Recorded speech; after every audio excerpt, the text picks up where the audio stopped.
Section number 3, clause number 3. Relevant. One fact is said to be relevant to another when the one is connected with the other is any of the ways referred to in the provision of this act relating to the relevancy of fact. Relevant का मतलब होता है एक fact दूसरे fact से relevant कहा जाता है।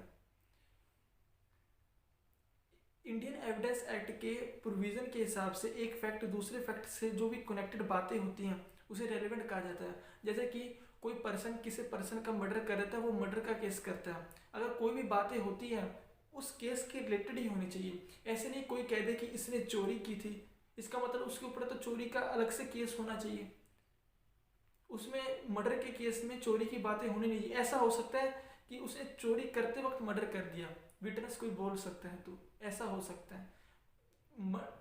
केस के रिलेटेड ही बात होनी, एक फैक्ट दूसरा फैक्ट केस के रिलेटेड ही बात होनी, उसे रेलेवेंट कहा जाता है। Facts in issue.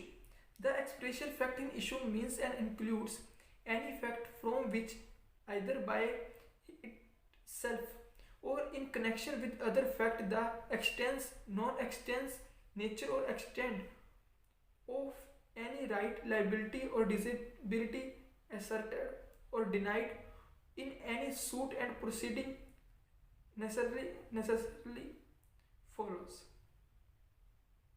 Explanation है whenever under the provision of the law from the time being in force relating to civil proceeding, any court records an issue of fact, the fact to be asserted or denied in the answer to such issue in a fact in issue. Fact in issue का मतलब और उसमें includes आते हैं कि अगर कोई भी अकेला होता है या फिर कोई दो के बीच में कोई फैक्ट होता है या फिर अकेले में कोई फैक्ट होता है या फिर कोई दो के बीच में कोई फैक्ट होता है, उसमें क्या एक्सटेंस है, क्या नॉन एक्सटेंस है, क्या उसमें आता है, क्या वो अस्तित्व में है, क्या वो एक्सटेंस है, क्या वो नॉन एक्सटेंस है, क्या वो नेचर को समझता है, क्या उसका क्या विस्तार है। जैसे कि उसको ये बोलने का राइट है, क्या उसकी लाइबिलिटी है, क्या उसकी लाइबिलिटी है कि वो ऐसा है, होता है, क्या वो दावा करता है कि भी ऐसा है, क्योंकि उसने वो कहता है ऐसा है। क्या उसकी क्या डिसेबिलिटी है, क्या उसे बोलने का राइट नहीं है,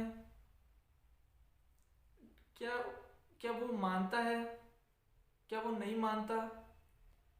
इसे सब कुछ जो भी कुछ होता है इसे फैक्ट इशू कहा जाता है। फैक्ट इशू कोर्ट में सिविल प्रोसीजर कोड के अंडर जो भी फैक्ट इशू होते हैं, असर्टेड होते हैं, एक्सर्टेड दावा करते हैं या फिर ऐसा ही उसको लगता था, अभी वो दावा करता है कि ऐसा हुआ था, या फिर डिनाइड करता है, वो नहीं मानता है। जो भी सिविल प्रोसीजर कोड के अंडर जो भी सेक्शन होते हैं उसको उस सेक्शन के हिसाब से फैक्ट्री इशू देखा जाता है। ये जो एग्जांपल है ये क्रिमिनल के हिसाब से दी गई हैं, बस वो सिविल प्रोसीजर कोड के हिसाब से जो भी कोर्ट में ट्रायल होता है उसको सिविल प्रोसीजर कोड के हिसाब से देखा जाता है, बस ये एग्जांपल होती है। जो भी इसे फैक्टर इशू कहा जाता है। जो भी प्रोसीडिंग के वक्त जो भी हम केस करते हैं, केस के वक्त जो भी प्रोसीडिंग होती है, ये सब कुछ एक तरह का फैक्टिंग इशू कहा जाता है। एग्जांपल जैसे कि illustrations, A is accused of the murder of B. A is tried. The following fact may be is issue: that A caused B death, that A intention to cause B death, that A had received grave and sudden protection from B, that A had at the time of doing the act which caused B death was by reason of unsound of mind, incapable of knowing its nature. Example जैसे कि मान लो कि ए ने B का ए ने B की death कर दी है, इसका ट्रायल चल सकता है फैक्टिंग इशू में। इसका ट्रायल कैसे चलेगा फैक्टिंग इशू में कि ए ने बी की मृत्यु कैसे की, क्या उसकी इंटेंशन थी उसकी मृत्यु करने की, क्या वो जब उसने मृत्यु की क्या उसने लापरवाही से मृत्यु की, क्या वो नेचर को जानने में असमर्थ था, उसे